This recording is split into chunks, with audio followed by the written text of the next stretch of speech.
સુરતમાં રક્ષાબંધન પર્વના દિવસે સુરત મહાનગરપાલિકા સંચાલિત સિટી અને બીઆરટીએસ બસમાં મહિલાઓ અને 15 વર્ષના બાળકોની મુસાફરી ફ્રીમાં થશે।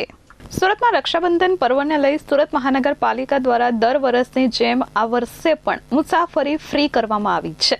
સુરત શહેરની બહેનોને 28 ઓગસ્ટે સુરત મહાનગરપાલિકા સંચાલિત સિટી બસ બીઆરટીએસ બસમાં સંપૂર્ણપણે ફ્રી મુસાફરી રહેશે। આ સાથે 15 વર્ષ સુધીના બાળકો પણ ભાડા વગર મફત મુસાફરી કરી શકશે। ભાઈને રાખડી બાંધવા જતી બહેનોને મુસાફરીના ખર્ચમાંથી રાહત મળે તે હેતુથી સુરત મહાનગરપાલિકા દ્વારા દર વર્ષની જેમ આ વર્ષે પણ આ નિર્ણય યથાવત રાખવામાં આવ્યો છે। સૌ સુરતવાસીઓને રક્ષાબંધનના પર્વની ખૂબ ખૂબ શુભેચ્છાઓ, શુભકામનાઓ।